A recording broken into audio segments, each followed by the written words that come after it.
Hi folks, and welcome back to my channel. A couple days ago I ordered the 5-cent tarot, and lo and behold, it got here lickety-split. So let's open the box and check it out. I think I'm one of the last people to catch on to this deck. I hadn't heard of it. Oh my goodness, and I didn't do the quick starter, or the Kickstarter. Wow, but I did get the choice of a bag. As you can see, I chose the green bag. It's lovely, kind of velvety sateen. Let's see, I have a little greetings from Madame Clara. Good fortune and powerful insights. Be sure to see my projects at madameclara.com, and please remember to share the love with the review. Well, I sure will. I'm pretty excited to get this deck. I haven't bought a new deck in quite some time. Oh, look at this. How pretty that is. Because I simply have so many already. I haven't even done reviews of a lot of them. And it would have to be something extra special for me to buy something new. And I thought, when I saw this, I didn't hesitate at all. So we have the 5-cent tarot, light green version with plain edge. Actually, I thought I ordered the tan version, but that's okay. Okay, this is really cool.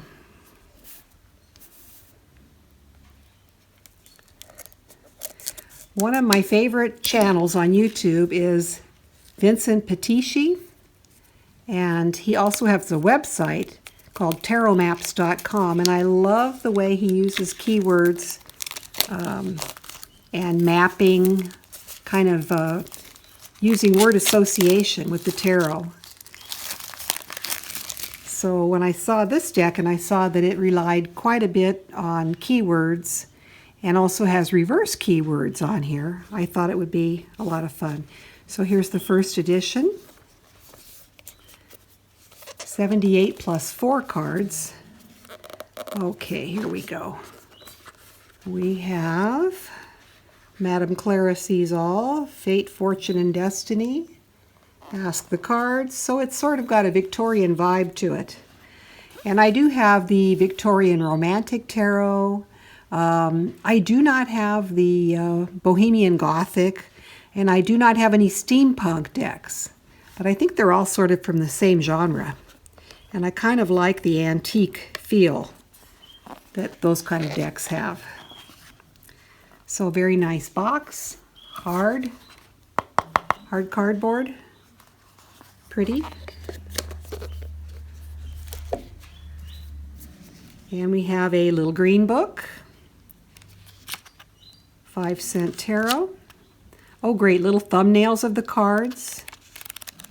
So being that this has a Victorian theme, the suits are matches instead of wands, teacups for cups, needles for swords, and buttons for pentacles or coins.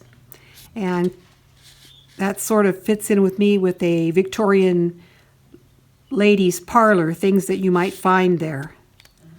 Extras. Let's see what the extras are. Page 45 and 46. Oh, the extra cards. The 4 extra cards are the unknown, the beyond, the universe, and the messenger. Okay, so let's get right into the cards here. I'm going to put the box aside.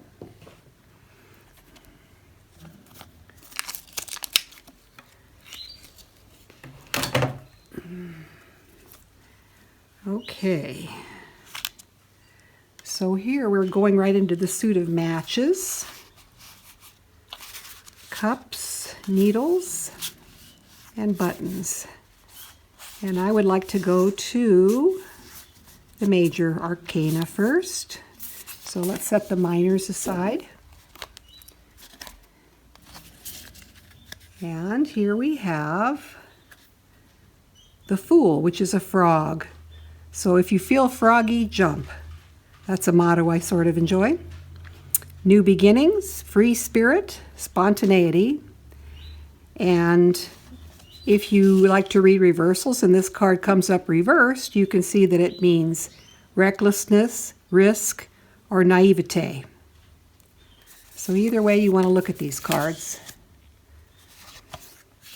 The Magician, master of skill, resourceful, concentration, and then if you flip the card around you see deception and unfocused and manipulation. So this is a great deck if you're a new reader, if you're even an experienced reader. Either way, I love the artwork. Inner voice for High Priestess, subconscious, intuition, secrets. Owls are one of my favorite totem animals, so I love that card. Here we have the Empress, motherhood, creativity, nurture, nature. So if you don't care for the keyword of motherhood, you can sort of use one of the other substitute keywords for the Empress. The locket here, very, very sweet. And we've got the growth indicated by these pomegranates here. There's also pomegranates in the High Priestess card.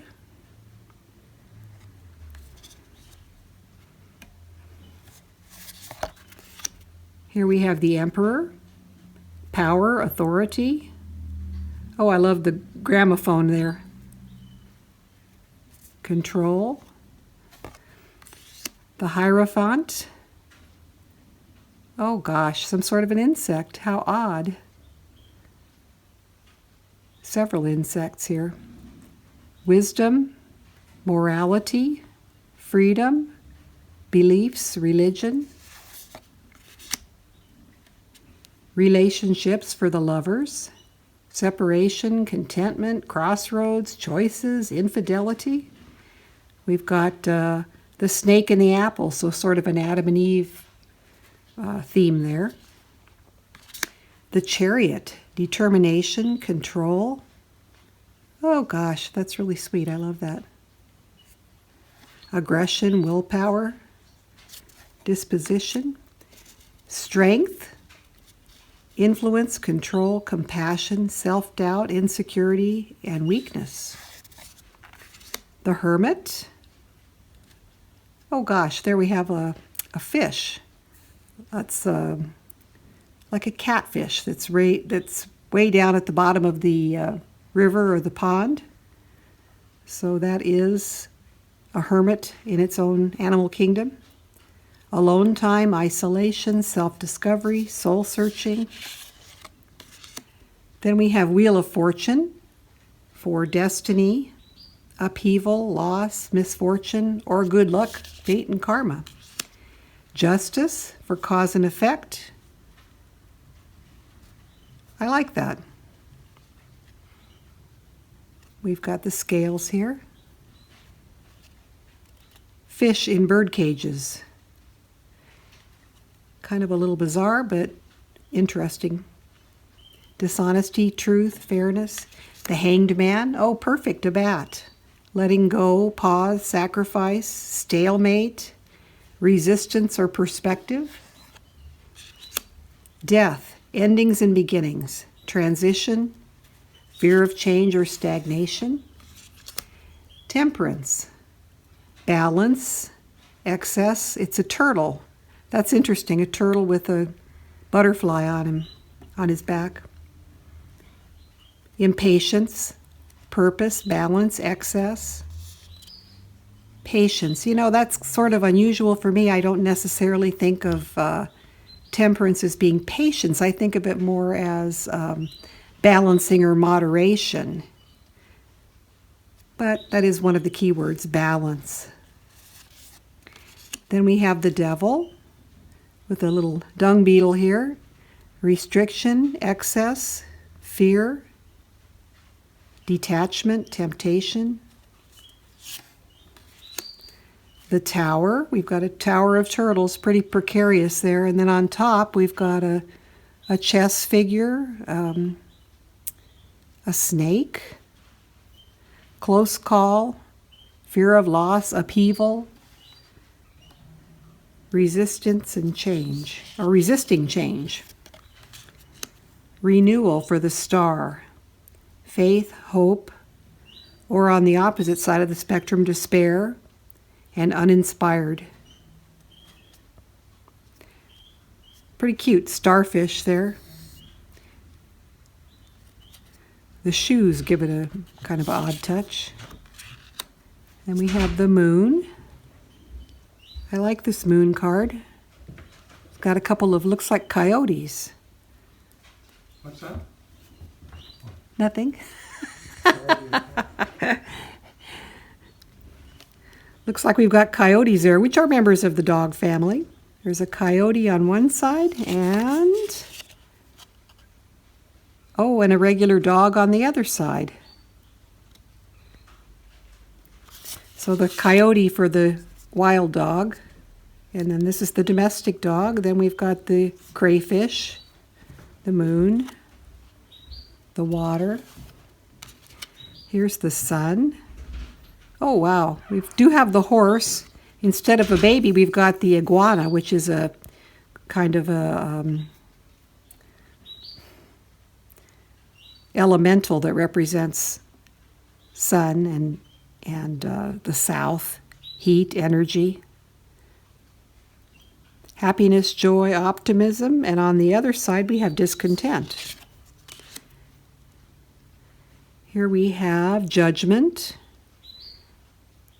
I like this. It's got rebirth, calling, awakening, life lesson, self-doubt, the world, completion, disappointment on the other side if it's reversed, triumph, harmony. And here we've got all the theme elements for this deck. We've got the needle, the cup, the button, and the matchstick. So they're all tied together there in the world card.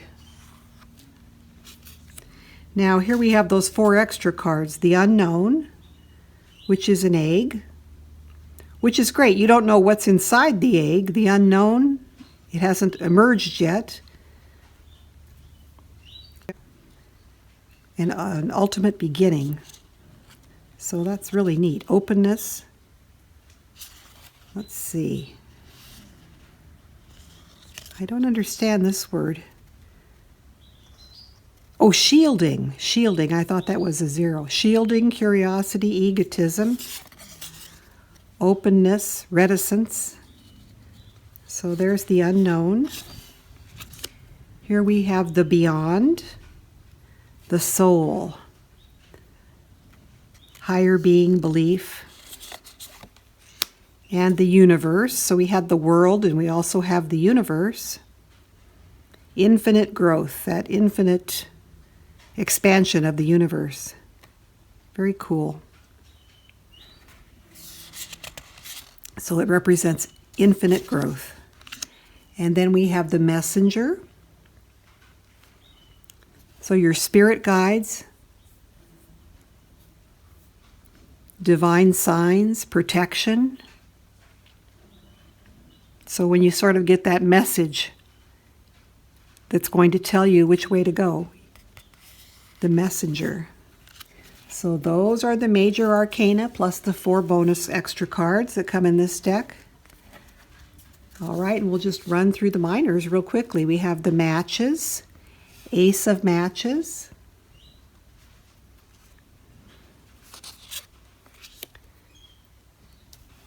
Two of Matches, progression, Ace of Matches, inspiration. I should have given you the main keyword there. Two of Matches, progression. Got a little squirrel in there. I love the fact that there are animals in this deck rather than people. Three of Matches, foresight, progress, expansion. Four of Matches, celebration. Very similar to the Four of Wands. We've got the garland there. Busy bees, harmony, community. Beehive, it looks like there. 5 of matches is conflict. We've got ants there. 6 of matches, acclaim. Ostrich there. Looks like limu emu there. Challenges, 7 of matches. Movement for the 8 of matches. Resilience for the 9 of matches. And accomplishment for the 10 of matches. I mentioned earlier that I really enjoy the YouTube channel of Vincent Patici, I believe he says his name. And he's also got a website, tarotmaps.com. And he has a very simplified way of looking at tarot. And he has a value or a keyword for all cards that are 1. So all of his 10 cards, he regards them as being cards of completion, and the 9s are accomplishment. But you can kind of go out from that basic keyword to other meanings. So whereas his 10 of matches would be a completion in some sort of a, well, matches are equivalent to wands, and it's some sort of a endeavor, some interest that you have. You've completed some sort of a cycle or an endeavor, and in this card, it's represented as accomplishment. Okay, then we have the page, a free spirit, and the knight, adventure. Queen of matches is courage, and king of matches is a born leader. And I love that there's a lion representing the matches or the wands, because to me that's the perfect animal. Okay, then moving on to cups, we have Ace of Cups for creativity, new love. 2 of Cups is partnership, unity, connection.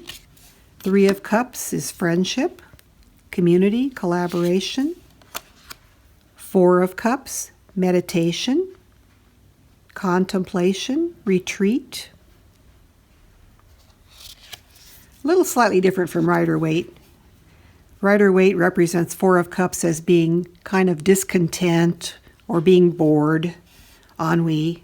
So this is a little different. But all the 4s, if you think about it, they've got that 4 is a number of stability and structure. And, you know, you have stability in your life, but in some instances that can be a restfulness or a meditation or being bored on the negative side.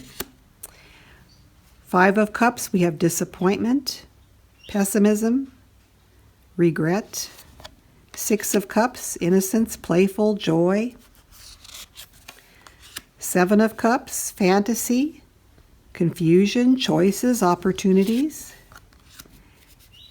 8 of Cups is abandonment, escapism, walking away, withdrawal.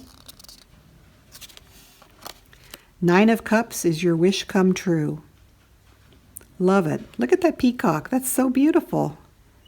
Contentment, materialism, overindulgence on the negative side. 10 of Cups, family bliss, harmony, happiness, or dysfunction if reversed. Page of Cups. Oh, look at that. It's like an alligator or a crocodile. Page of Cups, curiosity. Knight of Cups is the charmer.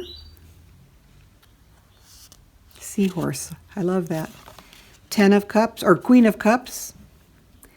The Queen of Cups represents compassion. And all the queens really represent understanding, compassion, empathy. So here we have a flamingo. Love it.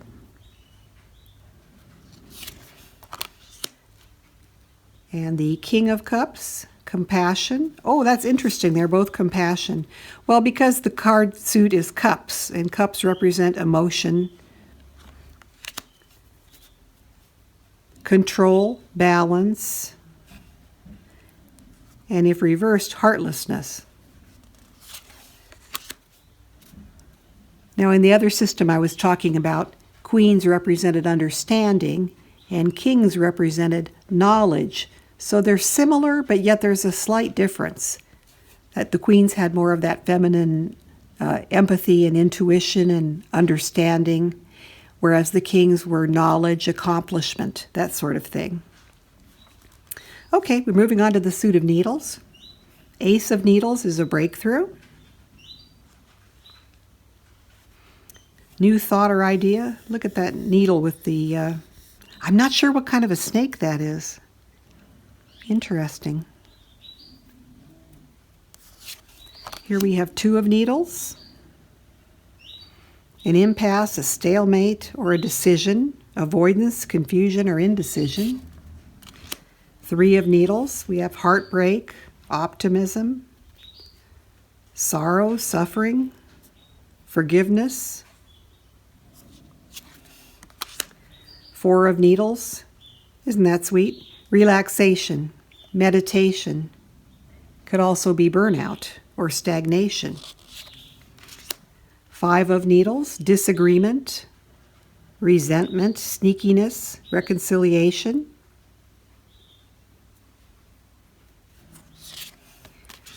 Six of needles. A rite of passage, moving on, healing, or being stuck, having baggage, resisting change. Here we have the Seven of needles. Betrayal, deception, cowardice, cheating, or confession. Interesting. Two-headed raccoon there. Eight of needles. Imprisonment, entrapment, or on the other side, reversed, freedom, healing, and self-acceptance. Nine of needles. Hopelessness, anxiety, or conversely, it could be coping and hope and letting go. 10 of needles. Backstabbing, a painful end, betrayal. Or if you're looking at the other side of the coin, it could be rising above something, recovery, and regeneration. Very sweet. The quills there.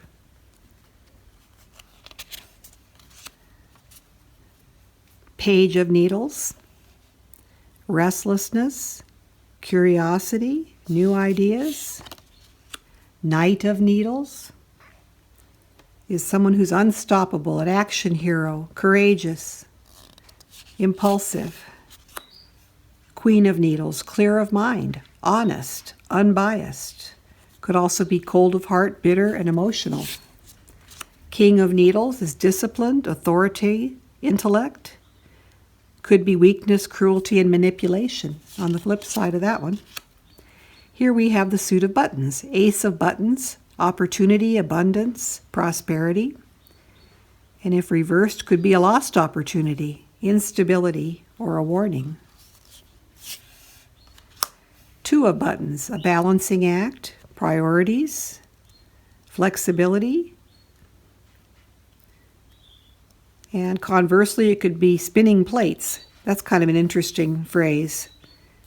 Like you're kind of just spinning your wheels. Overcommitted, overwhelmed. But if you're balancing things, then you're doing well. If you're overcommitted and overwhelmed, then you need to look at that.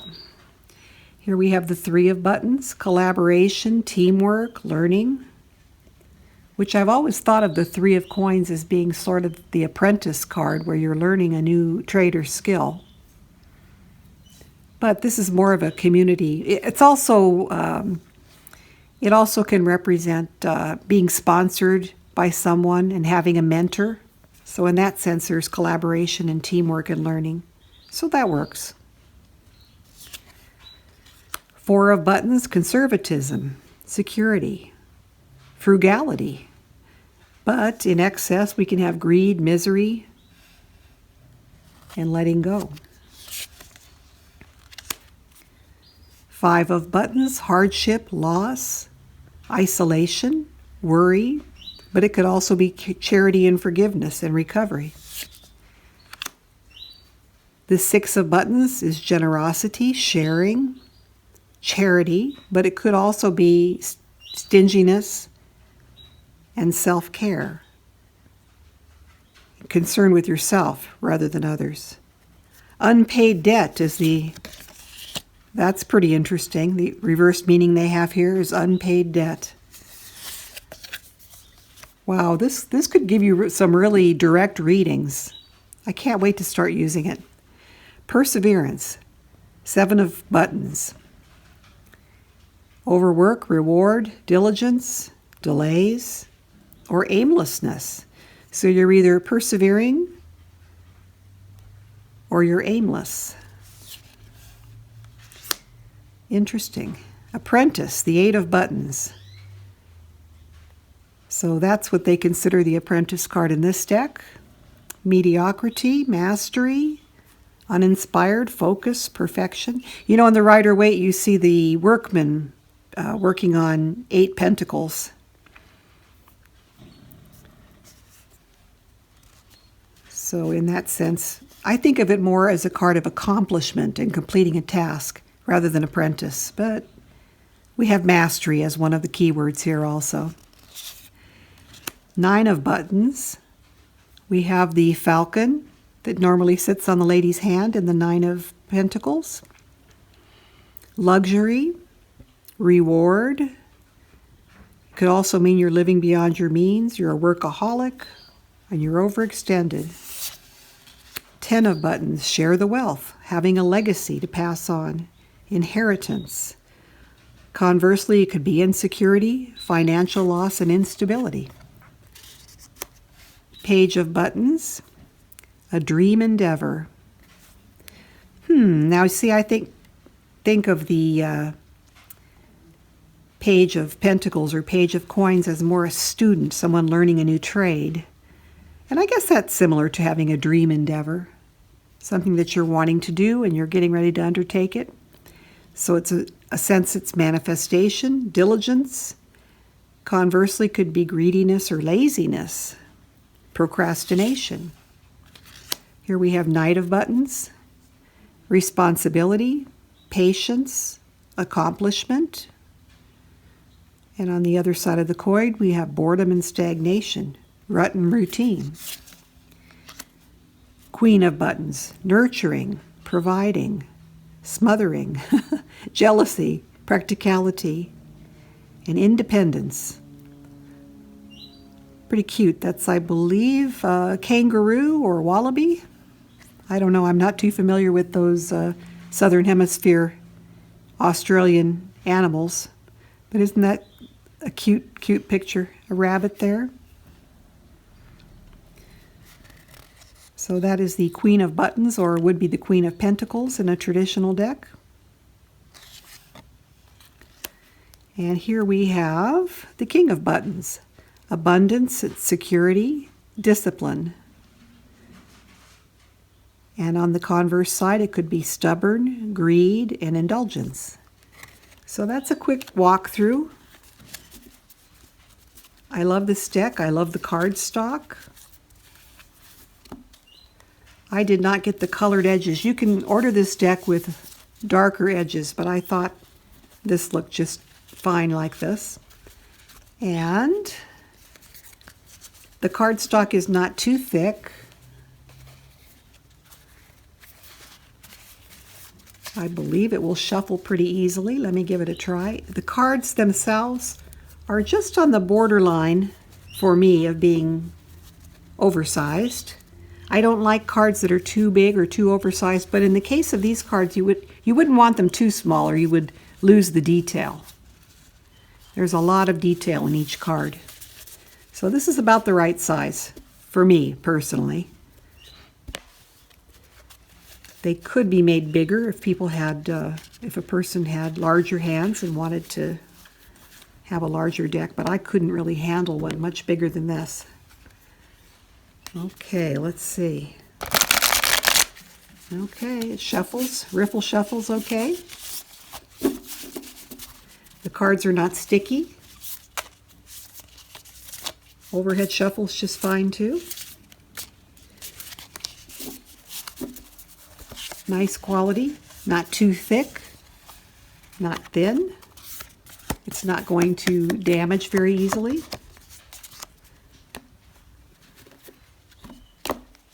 I like it. I can't wait to start working with this. So I hope you enjoyed this walkthrough, and I will talk to you again next time. I'll have to pull out some of my older decks that I've had for so long and I've never reviewed and start getting to work on doing deck reviews on those.